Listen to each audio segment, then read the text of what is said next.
D. Wade's better at just blocking it right off your hand. I think Wall's better at the... Good. I like that. Moving on to 40-year-old Tom Brady, who looked 41 Monday night with 2 interceptions 51. and a loss to the Dolphins. But 41 was funnier. Lucky for him, because that's what I was going for there. Lucky for him, he gets to face the 11-2 Steelers this week, she said sarcastically. The Steelers are good, but Tom Brady owns this team, 10-2 against them in his career. Here's Brady on the team moving on from a very disappointing loss. I think everyone took this one pretty hard. You know, the locker room's not in very good spirits, and the plane flight home was very quiet.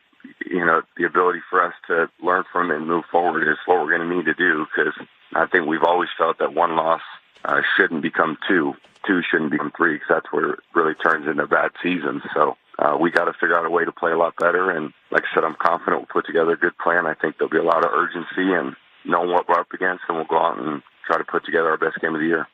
So you said something interesting yesterday. You said that Tom Brady, coming off the loss, was going to be more fired up than Tom Brady basically coming off the win. That watch out for Tom Brady after what happened to them in Miami. That being said, what should we expect from him following what happened Monday night? You can hear in the interview, he talks about not letting one disappointment or one loss turn into 2 losses, or 2 losses turn into 3 losses. This is not what New England does. But all players are focused. But when you have adversity, especially the great players, there's a different type of focus, and we call it a fine focus.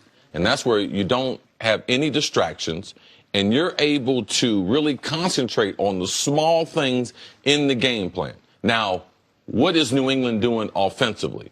Last week, they tried to do some different things because Gronk wasn't there. Hogan was coming back his first game. So they had a lot of moving parts. Tom Brady, last 3 Wednesdays, has not practiced. So the overall continuity of the offense was not there.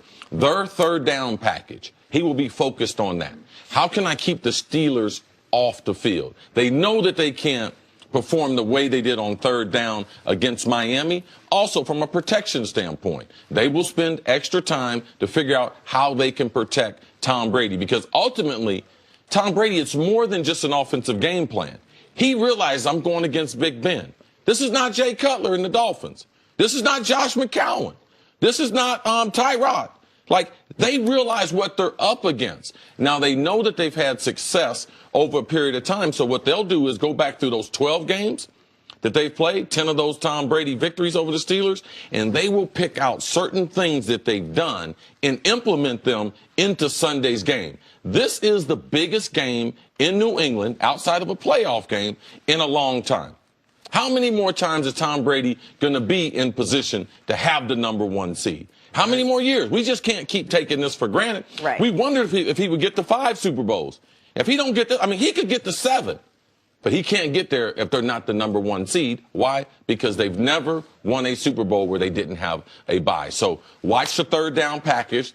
Watch the duplication of things that they've been successful at before against Pittsburgh. Now, there's one thing now. Most of those defenses were against the legendary defensive coordinator, Dick LeBeau, who's now gone on to coach in Tennessee. So their defense has changed over the last few years. So he won't be able to use all the information. But these are the things I expect from Tom, and this is the way he will attack the Pittsburgh, and knowing that Ben, L. Bell, and Antonio are getting onto the field. So third down is the biggest down for New England. All right, so we do a funny thing, and it's not just with the Patriots, but with any team that has earned it.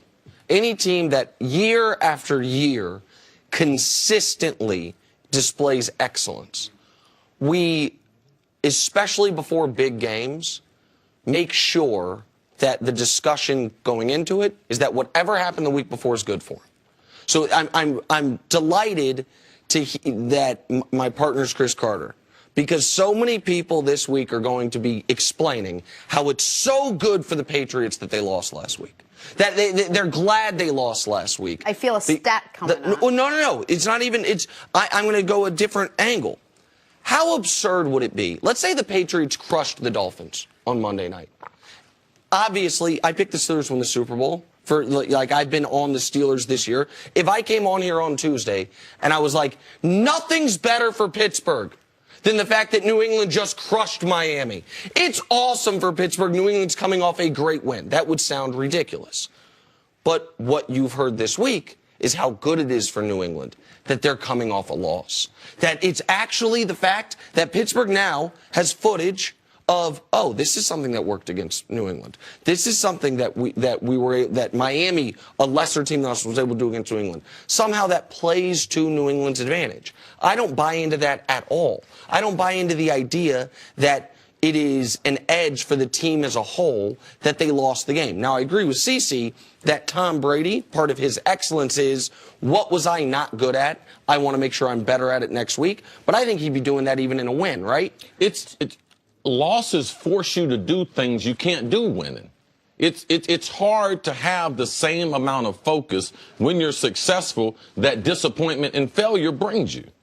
Yes, you prepare, but when you lose the number 1 seed, all right? Well, they were in the driver's seat. That's what they lost on Monday night. They also lost a game in the division, which they don't do. The way Belichick presents the information, you would have thought they lost a playoff game. You heard Tom Brady. The locker room, a lot of disappointment. The airplane, man, there wasn't a whole bunch of noise on the airplane. They do not enjoy losing, and they go about it the right way. That's why they win so much. Well, Well, you think, all teams, why don't they do that? No, that's not what I was going to say. Explain this to me, because one of the things we talk about with New England that we give them credit for, and that we show the dichotomy between them and a team like Pittsburgh, is they are never focused a week ahead or a week behind. That they are always singularly focused on just the next thing in front of them. That's different if the week behind is a loss, because they wouldn't be focused on what happened in the Miami game at all had they won the game. Listen, to me, my analysis of this game has nothing to do with Pittsburgh. It's everything to do with everything that I've seen with New England and Bill Belichick. When I was drafted by the Philadelphia Eagles, played there 3 years, the defense coordinator of the New York Giants was Bill Belichick. So I started studying him in 1987. It wasn't 7 weeks ago. So it's him being there, him being in Cleveland, all the things they've done, and Tom Brady. I'm not saying that losing the game. I'm trying to tell you what the greatest players do when they lose compared to winning, and what losing forces you to do from a preparation standpoint. I don't mean to put you on the spot, but do we know what the numbers are of how successful the Patriots have been coming off a loss? Since 2016, they're 3-0 coming off a loss, and Brady's 8 touchdowns to 1 pick. And that sounds amazing, but the reality is, like, Brady 8 touchdowns to 1 pick, that's almost his ratio in any game since 2016. What's pathetic is it's only coming off 3 games. I mean, that's your sample size. There you go. That was a very small sample size. Yeah, because they don't lose, and they don't allow 1 loss to turn into 2 losses. Right, and that was Brady's point, right? Was that this is something that that's how they avoid. That's why they are 9 straight years in the playoffs. It's why they more often than not have a bye. It's because they don't have bad stretches of football. And also, they got real pressure on them. They got real pressure. I mean, they were leading the NFL, and now all of a sudden, second NFL behind Philadelphia. Philadelphia gets the injury, but they're sitting there to be the number 1 seed. If you have to go to Gillette, you can mark them being in the Super Bowl. But now, what they're looking at making fall to the 3 seed, not how they buy, this is a huge game. So also I have that into the formula of why they'll concentrate in this game and why they'll be dialed in. Now, Pittsburgh can still beat them, but the preparation, we have to give them credit because they've done it and been more consistent at it than any organization. I want to clarify one thing I said real quick. Tom Brady 3-0 since 2016 following a loss, because one of those losses was when he was suspended. So, and by the way, they won the game after when it was Jacoby Brissett as the quarterback anyway. But the point CC made about the 1 seed, I just want people to understand it. If the Pats lose this game, they can't get the 1 seed. It's not they're unlikely to get the 1 seed. It's not. It's and take it one step further. Without the 1 seed, they've never won the Super Bowl. They've never gone to the Super Bowl without being a top 2 seed. Okay. The top 2 seed gets a bye. They've never gone to a Super Bowl. They've been to 7 under Brady and Belichick. Every single year they've had a bye. So they still would be eligible for the bye, but they would not be eligible to get the 1 seed if they lose on Sunday. Flip side, if they win on Sunday, they're the big favorite to get the 1 seed. That's how big, to Cece's point, this game is. All right, we'll talk about this more throughout the show. We'll switch gears a little bit. Coming up on the other side, did the Oklahoma City Thunder prove anything with their big win last night?